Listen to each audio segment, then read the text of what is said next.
selamat pagi Pak. Perkenalkan dengan saya Dr. Arsya yang menjaga pada hari ini. Dengan Bapak siapa? Bapak Riko. Baik, hari ini saya akan lakukan pemeriksaan kelenjar tiroid. Mungkin agak sedikit tidak nyaman. Apakah Bapak bersedia? Ya, Dok. Baik, selanjutnya saya akan lakukan cuci tangan 6 langkah terlebih dahulu ya Pak. Lakukan cuci tangan 6 langkah menggunakan air mengalir dan sabun antiseptik.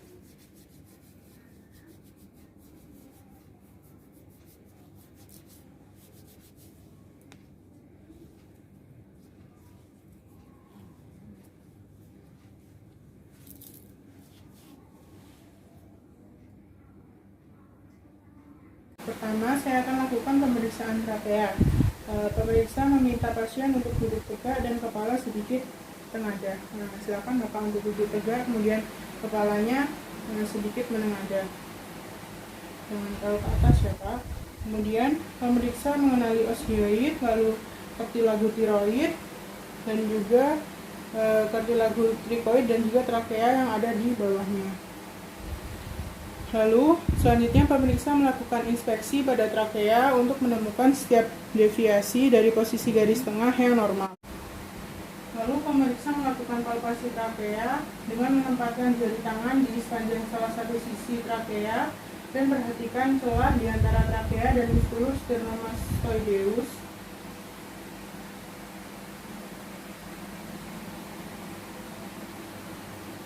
Selanjutnya, pemeriksa melakukan pada sisi trachea yang lain dan membandingkan simetris atau tidak. Lalu pemeriksaan yang kedua yaitu kelenjar tiroid. Pemeriksa meminta pasien untuk mengulum air atau menelan ludah. Silakan Bapak menelan ludah.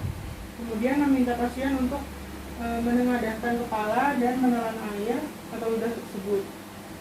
Saat pasien menelan, pemeriksa melakukan inspeksi kelenjar tiroid dengan mengamati gerakan kelenjar tiroid dan memperhatikan kontur dan kesimetrisannya. Silakan untuk diklan Pak. Baik, untuk normalnya kartilago tiroid yaitu kartilago trikoid dan kelenjar tiroid akan bergerak naik ketika pasien menelan dan kemudian kembali ke posisi diam.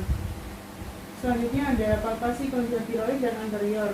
Pemeriksa meminta pasien untuk menengadahkan lehernya sedikit ke atas, tetapi jangan sampai musculus sternomastoideusnya tegang. Silakan agak naik sedikit Pak. Ya.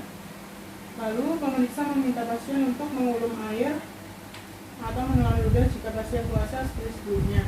Lalu dari depan pasien, pemeriksa meraba isthmus tiroid di bawah cartilago cricoidea dengan jari telunjuk dan jari tengah.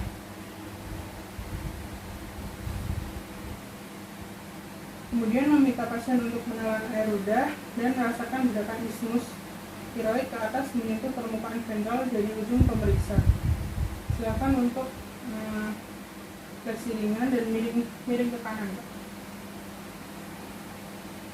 Kemudian menggeser trachea ke arah kanan pasien dengan ibu jari tangan kanan pemeriksa. Kemudian kaitkan jari telunjuk dan jari kiri di belakang musculus sternomastoideus pasien dan raba di bagian depan otot ini dengan ibu jari pemeriksa untuk menilai lobus dan margo lateralis tiroid kanan pasien saat menelan.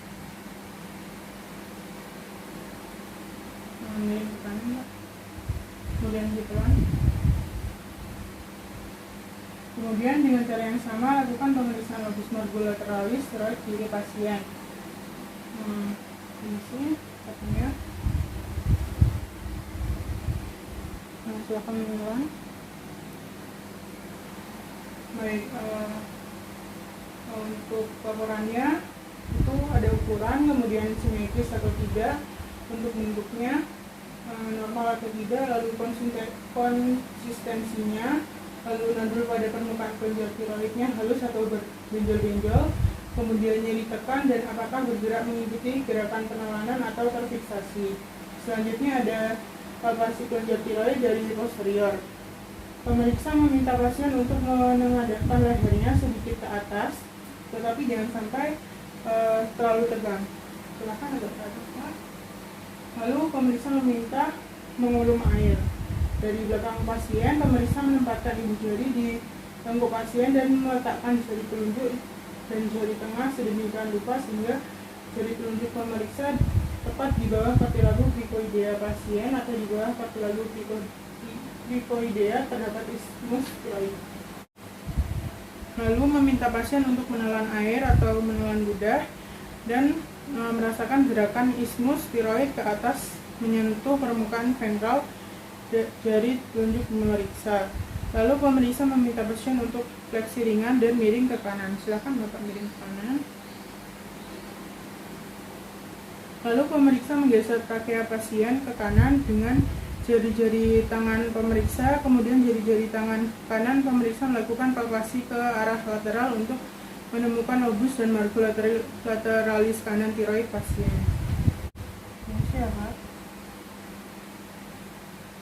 Kemudian dengan cara yang sama lakukan pemeriksaan lobus dan margo lateralis tiroid di pasien.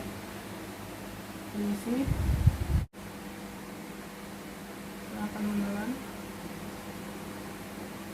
Lalu pemeriksa melaporkan untuk ukuran, kemudian simetris atau tidak, lalu bentuknya normal atau tidak, dan konsistensinya, lalu nodul pada permukaan kelenjar tiroidnya halus atau berbenjol-benjol, kemudian ditekan dan apakah bergerak mengikuti gerakan menelan atau terfiksasi.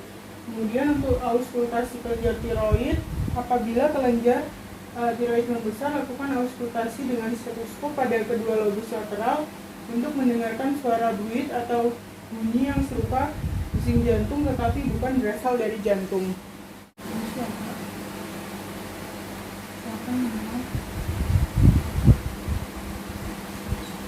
Baik Pak, dari hasil pemeriksaan semuanya terlihat normal dan tidak ada kelainan. Terima kasih Bapak.